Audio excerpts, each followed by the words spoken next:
71. True and false prophets. 22nd April 1847.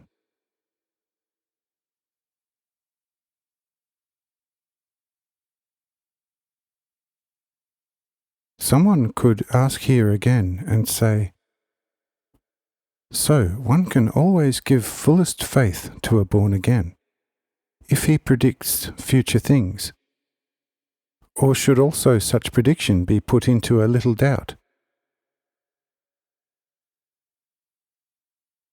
To this I say, if the born-again says, do this, then do it. But if he says, this or that will come to pass, and has not put an if on it, do not believe him. For then he is already not a true born-again, because everything that happens, and should happen, happens conditionally. Therefore, also regarding the events, nowhere a firm, unchangeable prediction can happen. Because if something would be predicted definitely, what would have to happen? Then the world would be in the deepest judgment, and all freedom would be lost. A true born-again knows this very well, and would therefore have to prophesy against his purest knowledge, thus obviously lie, if he wanted to predict something that will happen.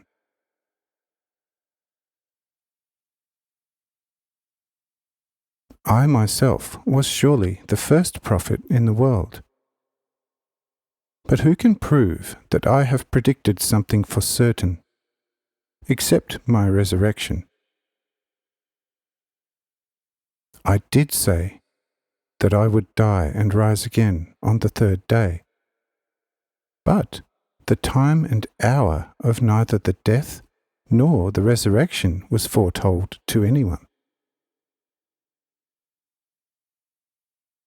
So I have also predicted my second coming, but, mind you, with the addition, the time and hour are known to no one, except to me alone, and also to the one to whom I wanted to reveal it. But I have already revealed it too, but not with regard to time and hour, but only with regard to the signs by which one should recognize my second coming. So also all the prophets prophesied. But all that they prophesied was conditional, so that by such a prophecy no one should be judged, but be at liberty to do what is offered in order to escape the threatened judgment, or to refrain from what is offered in order to be judged.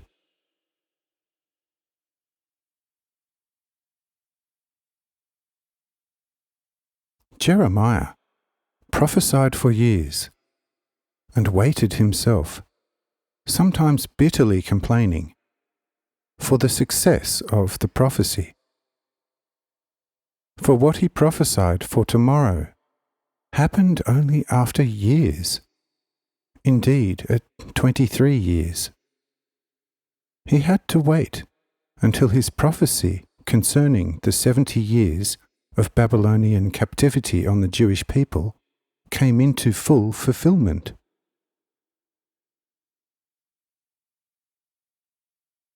Jonah waited in vain for the downfall of Nineveh, so that in the end he quite angrily reproached me for my goodness. But the cause of all this lies, as has already been remarked once before, merely in the behaviour of people. For if they are threatened with judgment, but they change, if not all, at least some, then the judgment is cancelled. If there are only 10 righteous people among 100,000, I will spare the 100,000 from judgment because of those 10.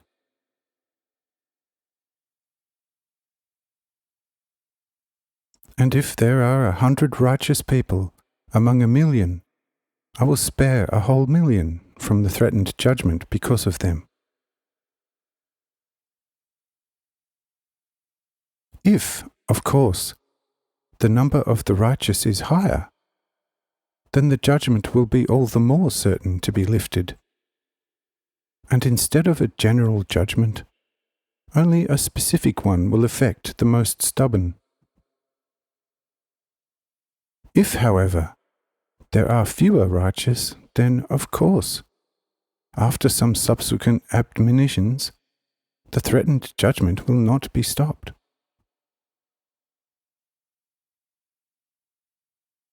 According to this well-defined sense, only a born-again can and may predict future events.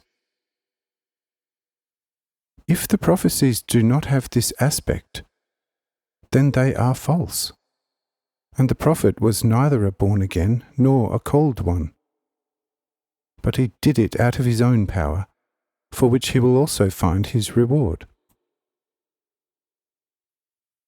And if he will also say to me one day, as there are so many of them now, "Lord, I have done all this in your name, and everything for your greater honor," then I will still answer him, "Away with you, for I have never known you."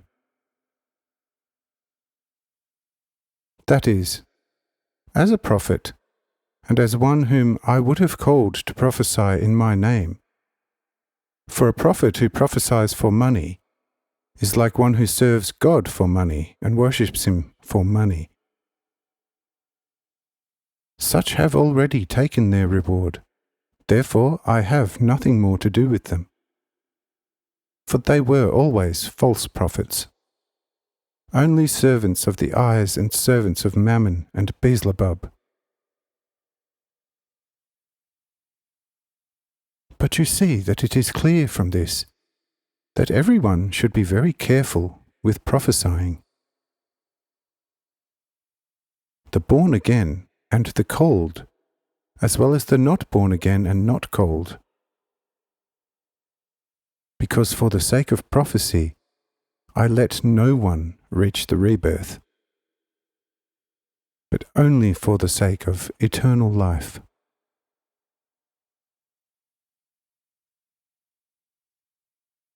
But if I call someone to prophesy, he should not be so bold as to add or take away something on his own authority. For if he did that, it would be very bad for him one day. Therefore, it is by no means an easy business to be a prophet. And a very useless and harmful person is the one who prophesies on his own authority, or even presumes to be a divine judge.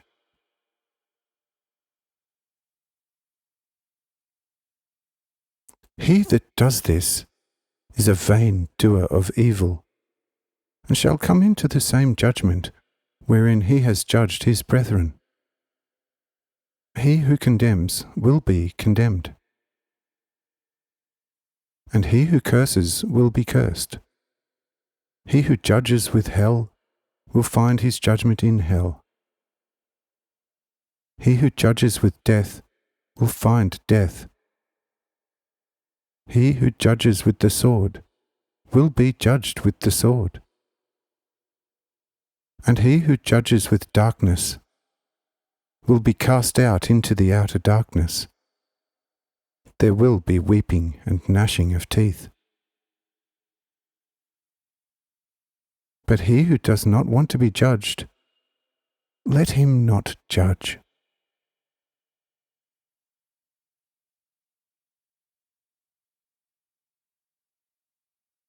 But if someone wants to say that he has power from me to judge, I say to him that he is a liar for eternity.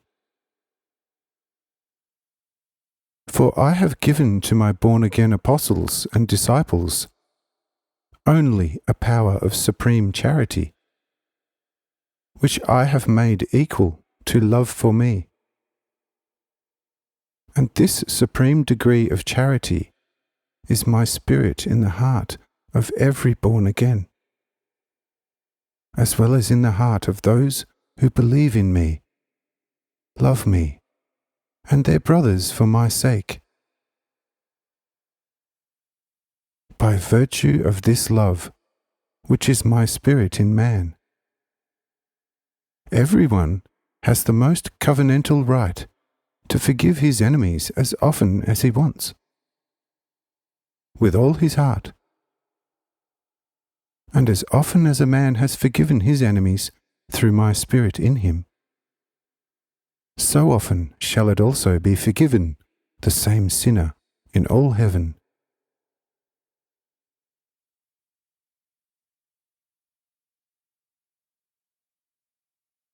But when there is an evil enemy, against whom all avoidance is fruitless, let man say, "The Lord repay you according to your works." And in this consists the withholding of sin. Question: Is this authority a granted office of judge? Oh no. It is only an authority of the highest neighbourly love, or of a love that is equal to my divine one, but never ever an office of judgment, which I myself have put aside, and for that very reason have given it all the less to a man. But I have given this supreme power of love to mankind precisely out of my supreme love, so that people among themselves might all the more easily become true brothers in my name. For among the Jews no one, except the high priest alone, could atone for a sin which one man committed against another, and that only at certain times and by certain sacrifices. And two people who sinned against each other remained enemies as long as the priest and the sacrifice did not reconcile them. How unfortunate was this circumstance, which, of course, was more a misconception of the law than the law itself, for such people who not infrequently lived many days' journey from Jerusalem. In order to counteract this old abuse of the law in the strongest possible way, and to lighten the burden of mankind as much as possible, I have therefore given every man the highest divine power of love, so that everyone can forgive his offender with all his heart, and that his forgiveness is also valid for all heavens.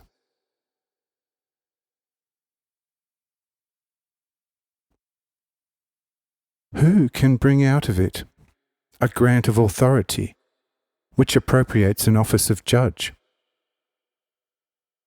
Or if I had done something like that, would I not have contradicted myself if I had condemned all judging on the one hand, but on the other hand I would still have ordered it as an indispensable condition for beatification?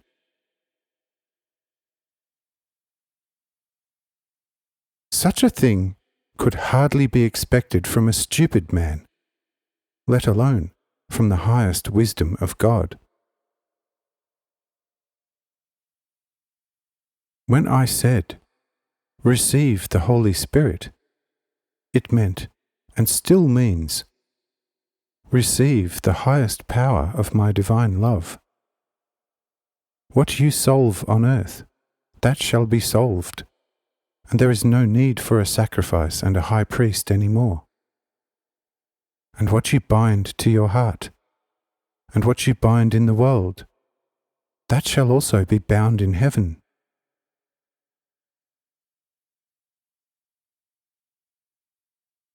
Here, loosening and binding are not even forgiveness and reservation of a sin, but loosening is making free, and binding is accepting. If, for example, someone owes me something as a man owes a man, the man can release the man from the debt. Or if there is some heathen, a Christian can make him completely free if he confesses Christ, and can immediately accept him into the congregation, or bind him in heart with the omnipotence of divine love. Every Orthodox Christian who believes in me, loves me, and is baptized in my name, has the full right to do this, without having to turn to the high priest, to whom alone it was formerly incumbent to accept foreign heathen people into Judaism through circumcision. Such authority was given, as already shown above, so that man's life would be made as easy as possible, and he could cleanse his conscience everywhere and lead a pleasant life. But who can lead out an even more troublesome office of judgment than the former Jewish one was? Where such exists, it exists against all my order, and who takes part in it, he judges himself. If he thinks to become free of his sins by it, if he let himself be judged voluntarily.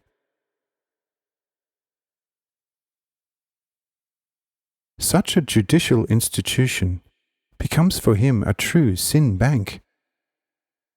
For how can a third party cancel a debt owed by a second to the first?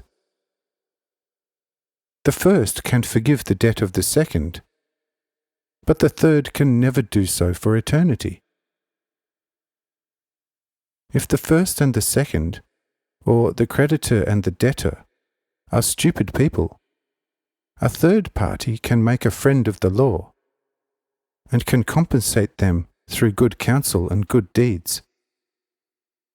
But there can never be any question of forgiving sins, unless the creditor has authorized him to do so from the bottom of his heart.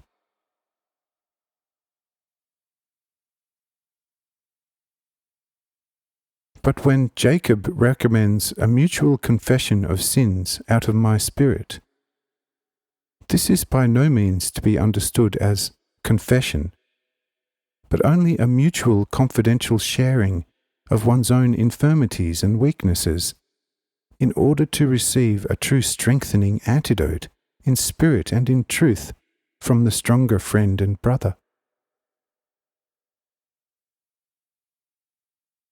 Behold, for this one needs neither priestly nor exorcistic ordinations, and the apostleship itself is only a brotherly teaching office, but no Hebrew and pagan gold, silver, and precious stone pomp.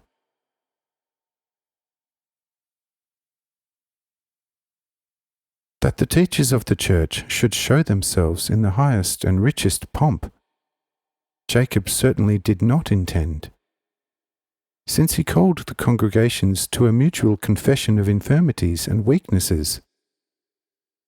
He wanted to achieve not only the medical purpose, but also that of mutual humiliation, that not one brother should distinguish himself before the other, like the Pharisee in the temple, but be like the humble tax collector.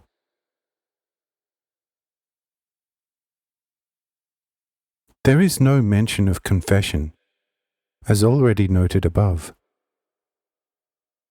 However, not only the apostles, but everyone is commanded, if it is necessary, to be an unjust steward, which, among other things, should mainly manifest itself in the fact that some very feeble-minded people have sinned against their brothers, but these have died, either bodily or spiritually, in which circumstance a remission of guilt against their feeble-minded offenders is no longer to be thought of. A third party can come to the weak and write off their supposedly great guilt. He will perform a work of true Christian mercy on them, especially when he sends them to me.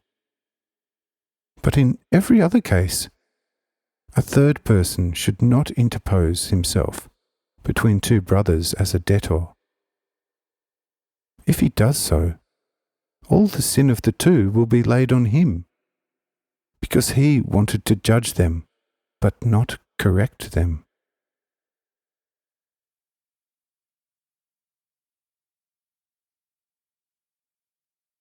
This is a very thorough understanding of the meaning of the commanded forgiveness of sins. Next, something more about this, and more about false prophecy.